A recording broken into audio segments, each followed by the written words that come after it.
All right, this is a different way to do this sort of thing, but I think we've worked out the kinks so far.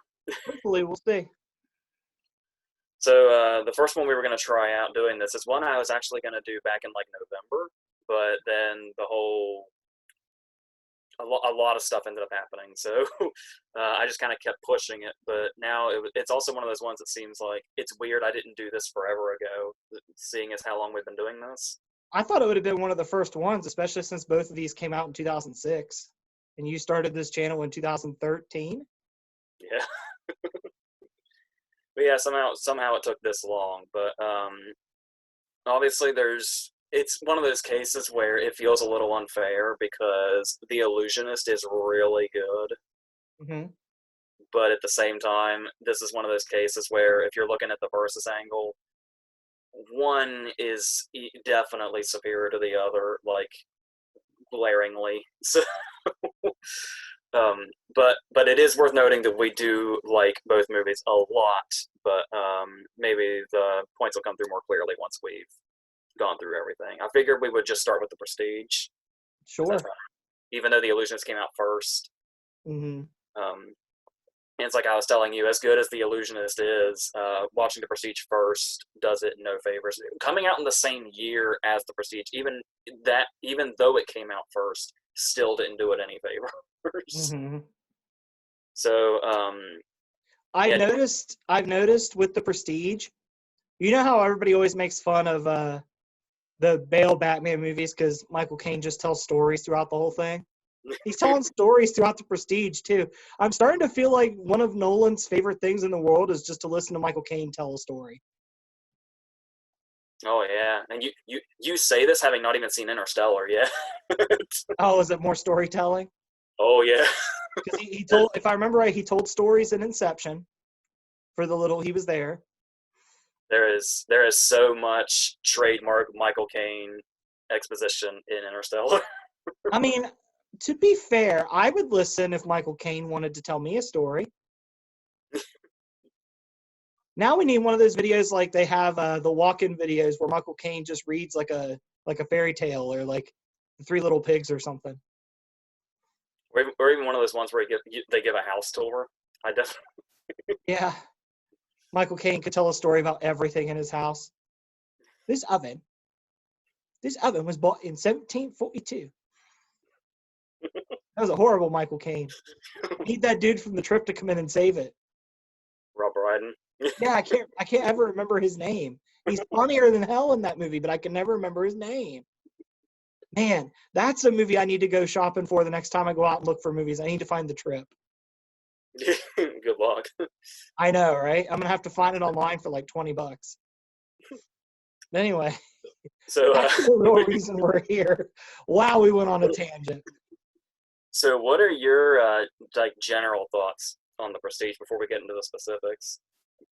Well, you and I have different things that we use to describe. Like recently, I described the death of Stalin as a showcase in bumbling, and we find common themes in movies like that. The Prestige is definitely a showcase in one-upmanship. It's literally just them one-upping each other the entire movie. And then when it doesn't go the way they want, they lash, as it was put into Santa Claus, they lash out irrationally. And I love how mild it is to say that. And it starts with Jackman. Jackman's the first one to lash out irrationally. Yeah, because that's what I like about the way the timeline is. Mm-hmm.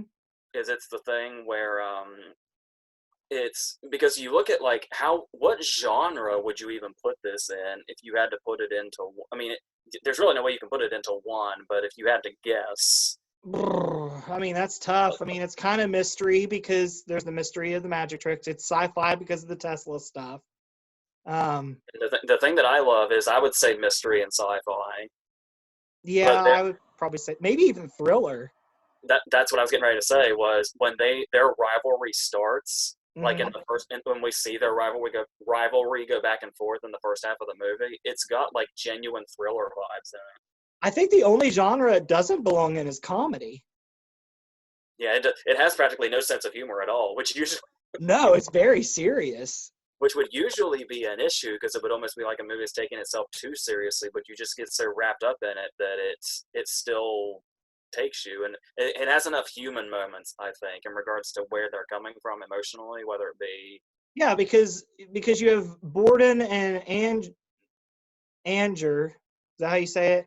I can't. I just watched it yesterday. I can't remember how he said his name. The Great Danton. I think it's spelled like it looks. Okay, but you have them, and Michael Caine is kind of like the human figure in the middle. Yeah, and they've got Well, those. Rebecca Hall too. As I said, they got the driving forces of the things they love taking them in these directions, whether it be Jackman with Piper Perabo or Bale with Rebecca Hall and more importantly, his daughter. Yeah. And also talking about the timeline, kind of setting that up to where that's the entire first half of the movie to kind of pull us in before it gets into the more sci-fi aspects, Mm-hmm. is how it's almost like it's weird how much you're never, much like a magic trick, you're never quite sure what to you never know what's coming next because of the way the timeline is. You never know where we're going to be in time when the Mm-hmm. next scene comes. Have you noticed too? This may be a very general statement. You may be like, "Well, that's true in every movie." But going back and rewatching it, Bale and Jackman don't have that many scenes together. But when they do get together, it's because something important is happening. Yeah. Like when most of their rivalry takes place through like ScarJo or Michael Caine. Like they don't share screen time all that much, but when they do, usually something critical to the story is going down. Like Yeah, they don't waste their scenes together. yeah, because I've noticed that the great thing about this movie is how much it leaves you wanting more of specific aspects of it. Mm-hmm. But it never gives you too much of something because it's like you can look at the scenes where they're creating the illusions, like the behind the scenes stuff. Mm-hmm. That could have been an entire movie and would have been amazing. Mm-hmm. Or it was them like sabotaging each other back and forth. Mm-hmm. Could have been an entire movie and would have been amazing. They never throw arms. They never throw punches. Their throw punch is to sabotage the other's act. And you They never trade fisticuffs once. I'm and you gonna were put it talking that way about because it's a story from like the 1800s. you were talking about how they never waste their scenes together, and how obviously when the movie's really on fire is their scenes of rivalry. Mm-hmm. But honestly, another aspect of the movie I would watch an entire movie of is when Michael Caine sends them to the other magician and says, "One of you will get some time on stage. Whoever can tell me first how that trick is done." Mm-hmm. I would watch an entire movie of the two of them debating how somebody else does a trick. Like And we that's never find out. yeah. It's always just it could be this, it could be that. We see Jackman try it, and then he talks about what Bale thinks it is, Yeah. which is foreshadowing for Bale because Bale talks about how he lives the act. He never lived. So much foreshadowing in this It's movie. an entire movie of foreshadowing. This is foreshadowing the movie. Yeah, And talking for about that's another thing. foreshadowing and one-upsmanship the movie.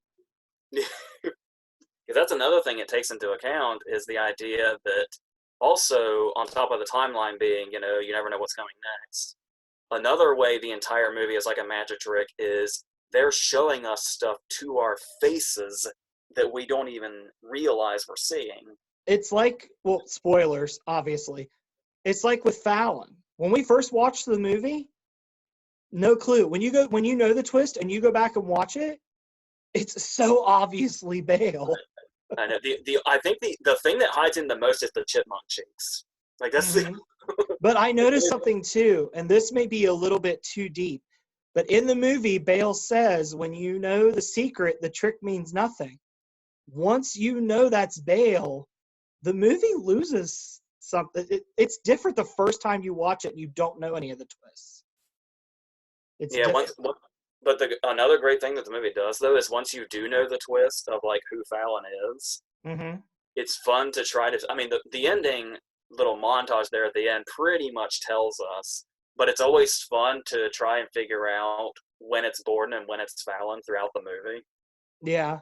And sometimes there's little clues to that. Mm-hmm. Rebecca Hall knows too. Yeah, and I especially like the moment revisiting it when one thing. This is one of the moments they show in the montage at the end, but it's really nice to notice in the context of the scene itself when the scene where he's blowing up at Rebecca Hall, and Mm-hmm. it's the scene where she says, "I know what you really are," Mm-hmm. and it keeps cutting back to Fallon outside of the room comforting the daughter. Yeah. Like it's really strong when you realize that there's a really good chance that's actually Borden in that moment, Mm-hmm. and it makes the scene even stronger than it was before because it just seems like Fallon's just really close to them the first time you see it. Are we supposed to assume Fallon is the one that wants to go by Freddy?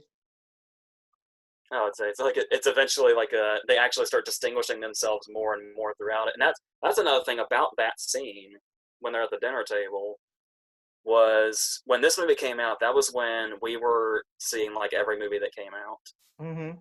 So on top of seeing every movie that came out, and on top of them being online, we saw trailers like 50 times each per movie. Mm-hmm. And so after getting to know the trailers really well, you notice stuff like at that scene when he says "secrets are my life." Mm-hmm. It's a different delivery in the trailer. It's almost sinister in the trailer, Mm-hmm.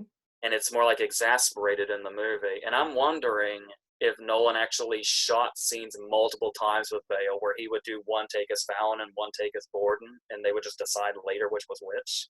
Hmm. You know, like I said, when you look at the layout at the end, it seemed pretty calculated who was where and when. Mm-hmm. And I love some of the extremes of the reactions, like what Kane and Jackman do to Fallon. Like when he's following him, he just drops through a hole. It's like, oh, he's just buried in a cemetery.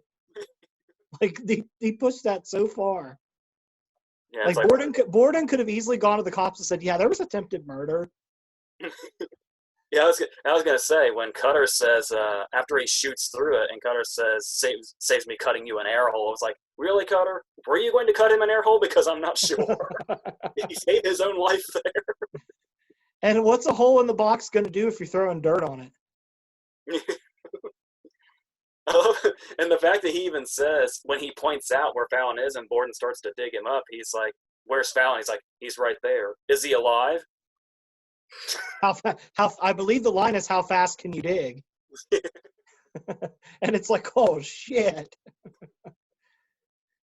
And that's such an interesting turn too. How it starts with Angier suffering a genuine tragedy, Mm-hmm. yet he also becomes like an actual antagonist. Like I always love that moment when Lord Caldwell's identity is revealed. It's like a really big moment. No matter how many times I see it, every time it pans up, I know it's going to be him, but it always like hits me. Yeah, it's like a oh moment. It's like, To quote from another Nolan movie, he lived long enough to see himself become the villain. oh my god, it's full circle. And this was the one right before the Dark Knight, because there was that thing where it's like Nolan kind of has this Pixar thing where you can either see like hints from either his previous movie or his upcoming movie if you look hard enough in his movies. I love that you just compared Nolan to Pixar. Now I want Nolan to do a Pixar movie. I want a Pixar movie with all the Nolanisms in it, including a character that looks like Michael Caine telling stories. I want to see a Pixar version of Michael Caine telling stories.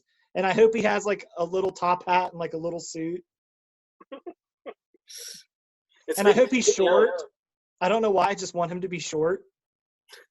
He should look like I just watched The Last Skywalker. Who's that character? The little one that rewires C-3PO. I want that to be Michael Caine.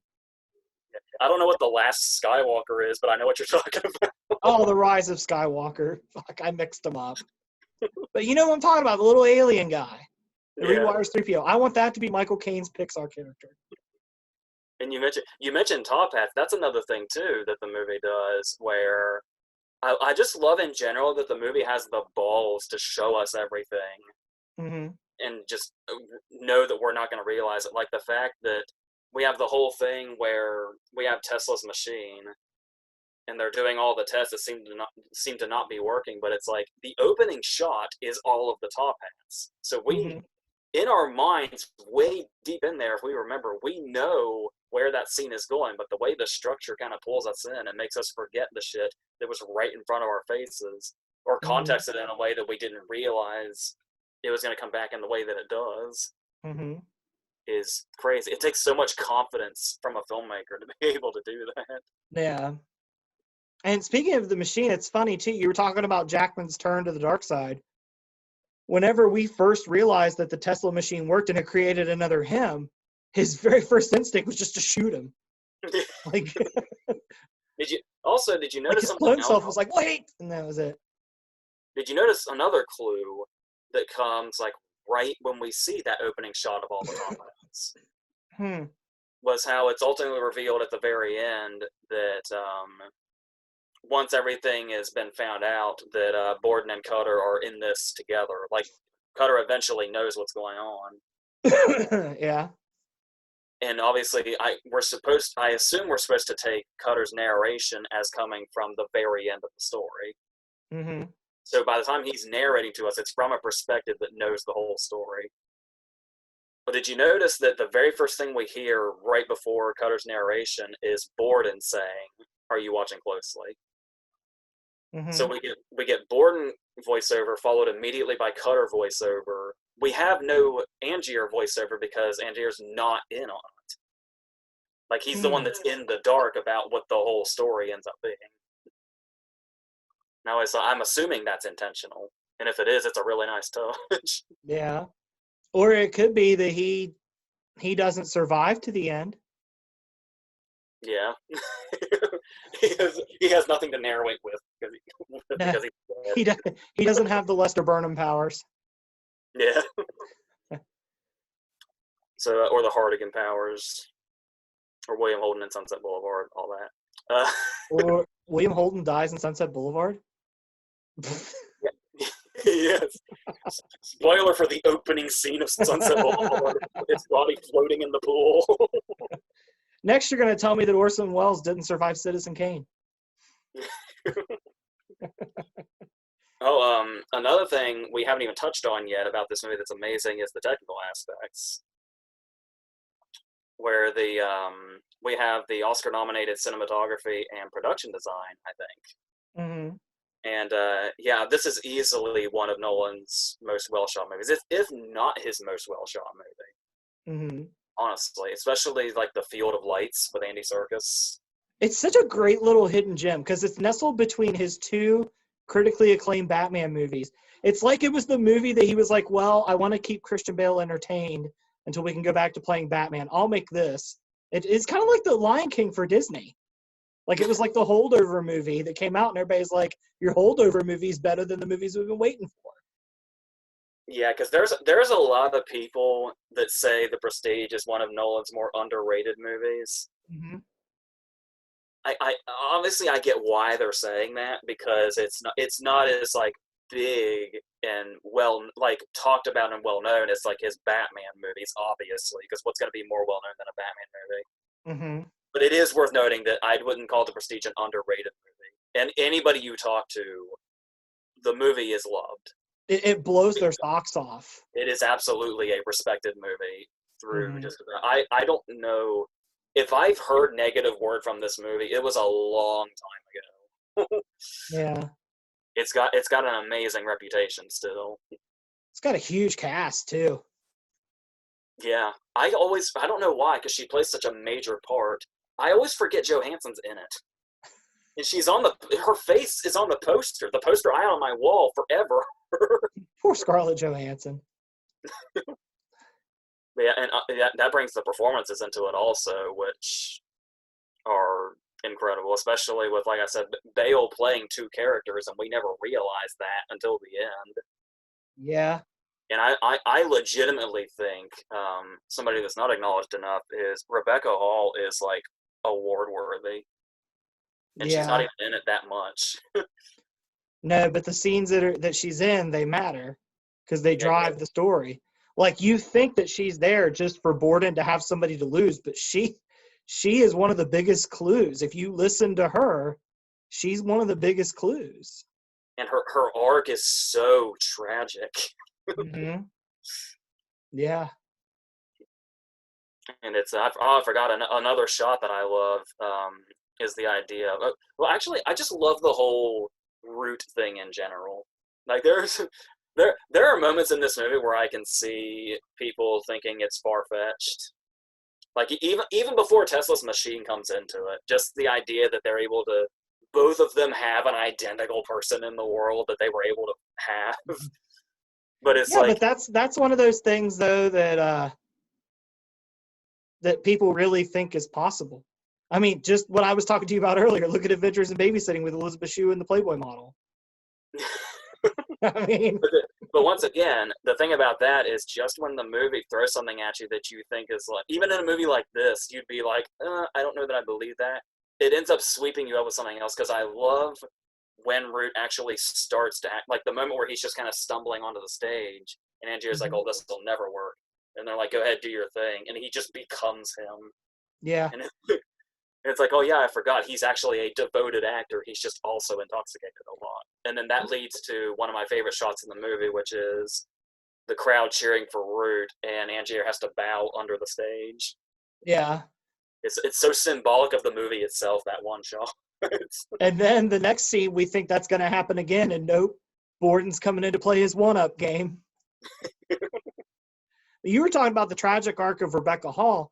Let's also not forget that at the end, Fallon tells Borden we should have left him alone with his trick, and Fallon ended up being the reason that Rebecca Hall killed herself. And the one that liked Bale it's not getting choppy. I'm struggling over my words. But the one that the Bale that loved her is the one that has to live with the fact that she's gone. Yeah. And then there's the question of which one's really Borden. Yeah. Fallon's a disguise. It's just a disguise that switches. And it brings us back to the Bruce Wayne Batman symbolism of it's another Nolan movie where Bale has to. We're never quite sure which one's the real him. Yeah, but he does so well playing that. I mean, if you're going to have somebody do it, that's who you pick to do it. Bale is so gifted at what he does. He's a very gifted guy.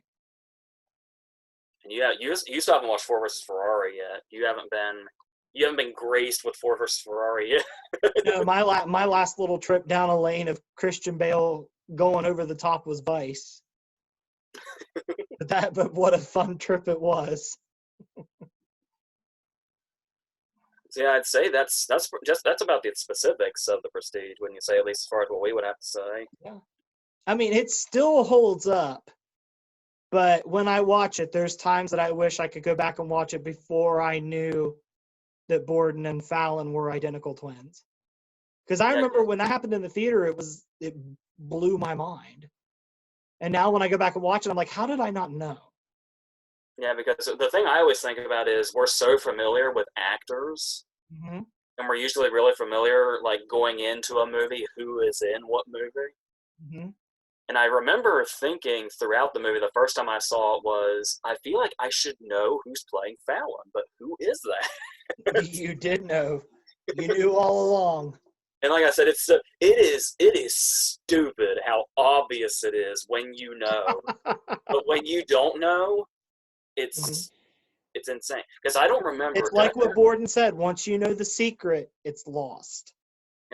I was. This was in my head. I can't remember if I already said it or not, so I'm just gonna say it. Okay. When it came out, with movies like this, there's always going to be this kind of people that are like I knew all the secrets all the time. I figured it out really early. When this first came out, I don't remember anybody claiming to have figured it out before it was revealed. No, because the twists are so over the top. I mean, think about it. Borden's twist is that he has an identical twin. That you can buy because there's identical twins in this world. But then you have to buy that Hugh Jackman is literally cloning himself. But when you have that whole Bowie subplot, it kind of eases you into something that fantastical. Yeah, when it happens, you're just like, oh, okay, that happens. Okay. it doesn't dawn on you until you're done. You're like, wait a minute, they figured out cloning in the 1800s and it was Nikola Tesla the whole time? Yeah, because it's like, when I think back to The Prestige, if I haven't watched it in a while, I usually think, there was a lot of far-fetched stuff in that. And then whenever I rewatch the movie, I'm like, why don't I rewatch this more often? This how masterful this movie is. So I think we can go ahead and move on to our second feature, which was The Illusionist. Yeah. I would say The Illusionist isn't as well known as The Prestige. Yeah, it definitely got overshadowed, and it's weird also because you would keep thinking that the movie that came out first would have the advantage because the one that comes out second would look like the knockoff. Yeah. But sometimes that doesn't happen. Like with what's that example? Babe and Gordy. Oh my god. Well, I mean, it's the same thing. Yeah, I just wanted to go the whole YouTube life without ever mentioning Gordy's name, but here we are. Yeah, but there's some funny So, shit in that movie. Not intentionally funny, but funny nonetheless. But anyway, and this is a movie with a pretty decent cast too. I mean, you've got Edward Norton, you've got Paul Giamatti, Jessica Biel's the weak link, but I wouldn't say she's bad in this movie. yeah, You've got Rufus Sewell as your villain, which movie rule dictates that if Rufus Sewell is in your movie, he's your villain. and it's weird. It's what? I think Rufus Sewell has ever been typecast. He's only ever been perfectly cast. That may be the case. Even when he's the protagonist. Yeah. So, yeah, I would say that. as far as the actors in the movie, you know who I would say is the real star of the movie is Dick Pope, the cinematographer. Oh, it's a very nice looking movie. Dude, it didn't dawn on me till I rewatched it that Aaron Johnson is young Norton. Yeah, when I rewatched it, that caught me by surprise also. I was like, whoa, Kick-Ass is a magician now. and that, But, and that I do kind of love how tone setting that whole sequence is when we get his backstory from his childhood, and it looks like old and like filmy. yeah, it's kind of like the sepia tone almost. And then when it transitions into what you would say is the present day of the movie, Mm-hmm. it only lightens up a little bit. The movie still feels like you're watching something that's like older. Yeah. And that adds like a whole new sort of thing to it. So going back to Aaron Johnson, once he gets the right script for it, that dude's gonna get Oscar nominations, isn't he? Yeah, he already won a Golden Globe for Nocturnal Animals, but then he got snubbed for his co-star Michael Shannon, but he got real close. Yeah, but come on, it's Michael Shannon. Yeah. Michael Shannon and Rufus Sewell hang out in the Villains Club. Yeah. But no, Giamatti's good in this too. I mean, there's some good stuff going on here. Like when I went back to rewatch it, I was like, man, I think The Prestige is going to blow this thing out of the water. And The Prestige is better, and it's better by quite a bit. But The Illusionist was much better than I remembered, because it's got its own pretty good little twist there at the end too. Yeah. And I think the thing also is the problem that The Illusionist suffers from if you watch The Prestige first. Mm-hmm. Is what I was talking about with The Prestige's timeline, where a lot of people could probably accuse The Prestige's timeline of being a gimmick. Mm-hmm. But like by the time Dunkirk came around, people started to accuse him of that, even though Dunkirk's timeline is genius. But the thing is it can make, because The Illusionist is told pretty much in chronological order, apart from it starting at the moment he's potentially arrested and then going back. Yeah. It can, just going in chronological order by comparison can make it seem much duller just by itself. Yeah. It's funny you talk about that being a gimmick. I imagine Nolan, whenever he gets a script, he just shuffles it like a deck of cards and says, okay, we're telling it in this order. But I also like going back to that, how we tie back to Paul Giamatti telling him the story. I like the little fact that Paul Giamatti's there to tell him the story because Paul Giamatti's getting ready to take him down. Like, that's why he's there. And that's the interesting thing about Giamatti's character is that when he's first introduced, and we're not quite familiar with River Soul yet, it looks like Giamatti is going to be the antagonist. Yeah, because he comes in asking for tips and shit. And he ends up being more of the audience surrogate than anything else. Yeah, he's kind of, yeah, he really is. He's kind of inserted in the story, and he doesn't do anything bad. He just wants a good life for himself. And how many great little moments does Giamatti have in this? Giamatti's career is full of great little moments. That's Dude, another dude that's gifted. as I was talking about, I love the behind the scenes stuff we see in the Prestige. Mm-hmm. Like it's like some of my favorite parts of the Prestige, and we get a little dose of that. What I like is that we can't necessarily get that in the Illusionist because his secrets are also the movie's secrets, Mm-hmm. like all of them. So, Yeah. but the thing about that is we get a little glimpse of that with the ball trick, where he guesses which hand it's in based on the blood draining from his hand, Mm-hmm. and just the way Giamatti says, "Oh, I like that very much." And I also love the He moment when like fanboys out. And then I also love that moment where after Jessica Biel has supposedly been killed, and he's trying to get Giamatti to investigate it, and he won't. And he Mm-hmm. says, like, "Are you?" He asks him, "Are you completely corrupt?" Just the way Giamatti says, "No, not completely." It's like I live for those little Giamatti line delivery. Oh man. But talking about the secrets of the movie and Eisenheim's secrets in particular, Mm-hmm.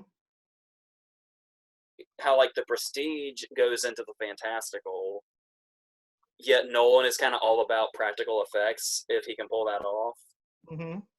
Whereas in The Illusionist, you can see shoddy CGI. Mm-hmm. Like it's a cool effect, like when he first takes the stage and just birds fly out of his hands, Yeah.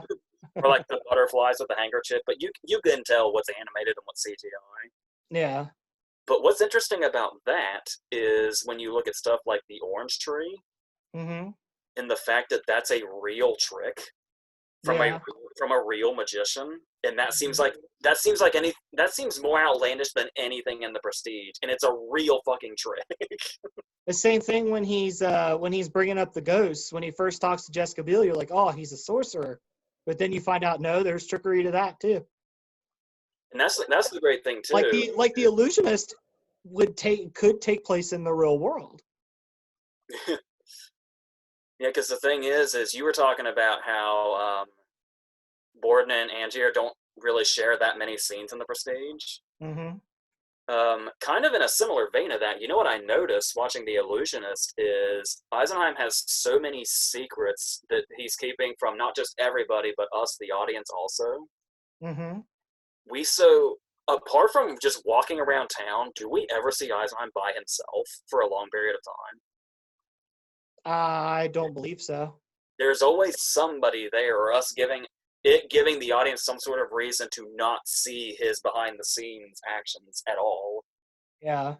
And so it gets to, not only does the movie get to hide its secret, like the whole Jessica Biel secret and everything else, but hide like his actual the idea to us, the audience, is he just an illusionist or is he more than that? It's like there's so many things we continuously question because of the way that's set up. And see, here's the other thing too. The biggest thing with that spoiler was Rufus Sewell was right. I mean, he's your main villain, but he was 100% correct. Because I do love that scene when he like just challenges him on the spot and they do the Excalibur thing. Mm-hmm. And it's like that, and that's the thing too, where it's like he always tries to Rufus Sewell always tries to be the smartest person in the room, and he gets borderline humiliated in this scene. Mm-hmm. And it really sets up his character where it's like when we know his past, where it's like he may have possibly killed a previous girlfriend, uh, Mm-hmm. and then it's Kind like, of, it's but kind of like the Cliff Booth backstory.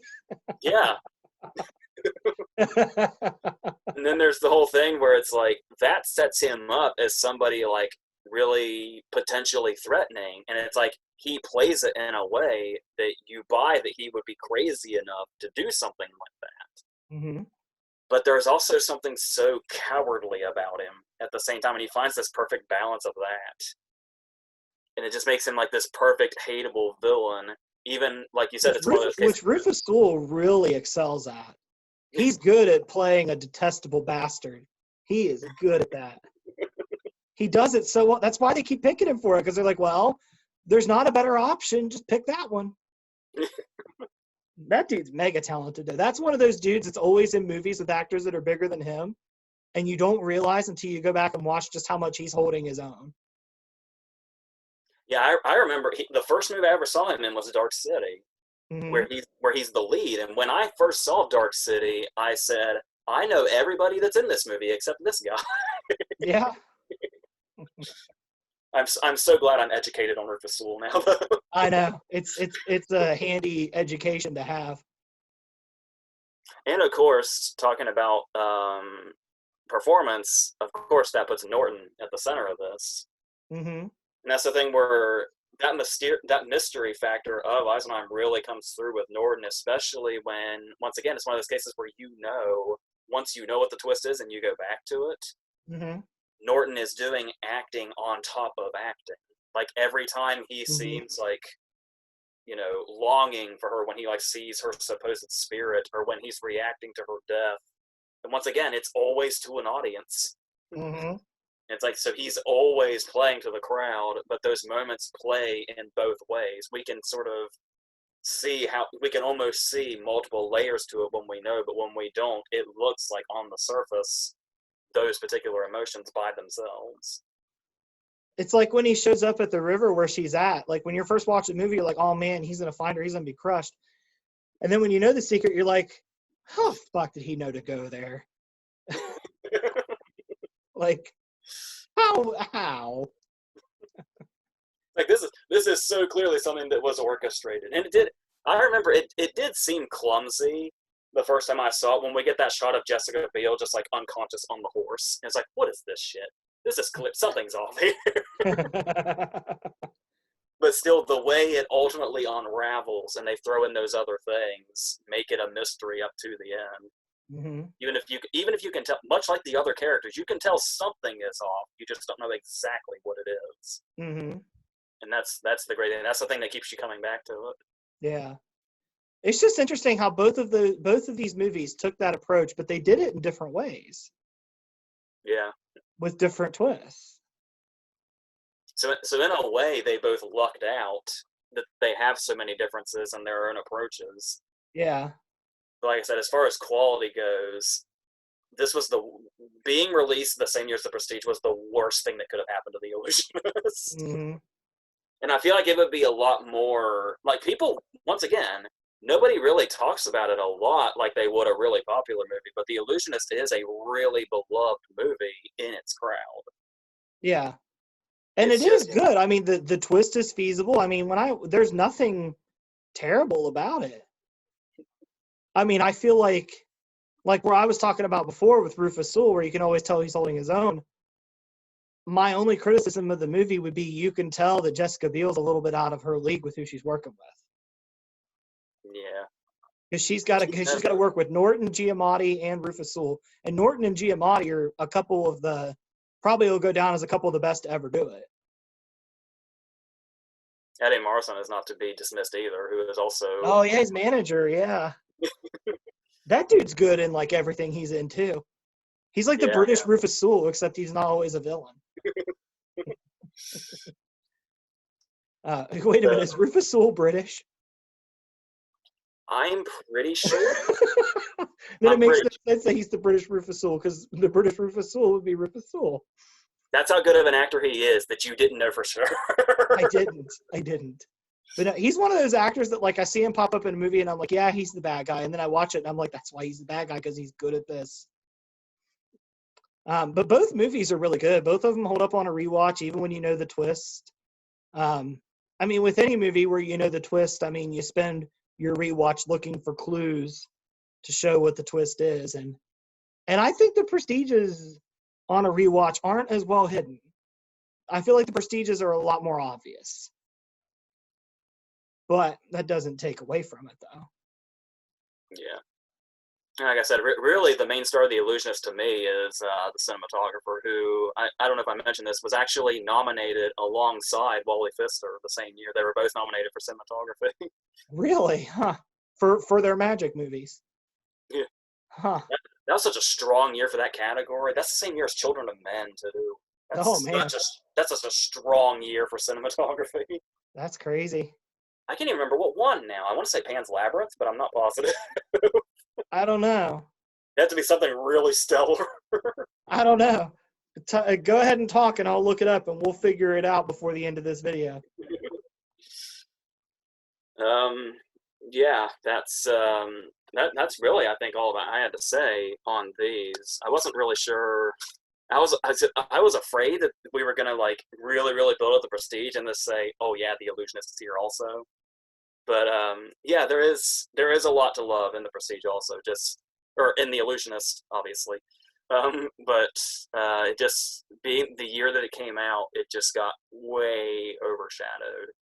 I was trying to remember when the Illusionist came out. I remember the Prestige was October because I still have the bottom half of that standing. But I can't remember when the Illusionist came out.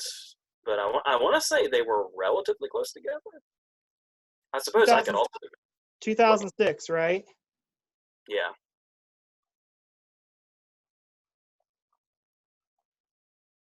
Look.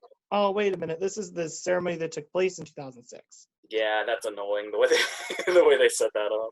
Yeah, the Oscars website didn't help that. What are we looking for? Cinematography? Yeah. Okay. Looking. I'm literally scrolling through each segment. You're right, Pan's Labyrinth. What was the fifth nominee? I don't know. It was just a highlight video of the winner. As I say, it was these two, Children of Men, Pan's Labyrinth, and there was a fifth one. But whatever that fifth one is, I'm sure it was. It probably wasn't Little Miss Sunshine. Was it The Departed? I doubt it. Maybe Letters from Iwo Jima or something. Oh, I forgot about Letters from Iwo Jima. It's possible. Your viewers are getting a little peek behind the curtain here. Yeah. But now, like, we have this is usually Ashley's job. All right, I have our answer, and it is. Wow, that's unexpected. The Black Dahlia. Oh. Okay. Huh. So that may be a movie like The Illusionist that needs to be touched on here in some way. Yeah, I can't remember if it's good or not. I kind of just want to do. I almost want to do like a De Palma retrospective. Oh! If you haven't done it with anything, what if you did The Black Dahlia in Hollywoodland? That could work. Because I feel like those two are similar. Yeah, rewatches will be in order to figure it out for sure. But yeah, that's like a little tease for something that could come in the future. Yeah, for sure. I may even jump on and help you with that one. Yeah, because you're a huge Hollywoodland fan. Yeah. It was the first time that I was like, Ben Affleck can act, guys. And we're full circle to Batman. Yeah. Which means we can probably stop. Yeah. So I have no idea what the next thing is going to be. I just put out 2 videos right before this, so it's going to be up to them for a while. But then we'll figure it out. I assume the next thing will be another King video, and then I'll go from there. And obviously, now that we figured this out, we have more versus planned. I know we're going back into. I sort of teased in my Get Shorty video we were going to go back to Elmer Leonard, and that's going to end up happening at some point. It sounds like. Mm-hmm. And yeah, and other stuff. So yeah, is that about for those of you that left comments that wanted to see more of me, thanks to Zoom, you will. For those of you that didn't want to see more of me, well, you're shit out of luck. Fuck them anyway. If anybody ever thought that, every video we do is a specific fuck you to that person. Whoa, that's harsh. Not really. If somebody said they wouldn't want you in videos, that's harsh in itself. So fuck them right back. But as far as I know, nobody has said that, so you're good to go. All right. All right. So I guess until all the other stuff, I think that's going to be it for this, isn't it? Yeah, sounds good. All right.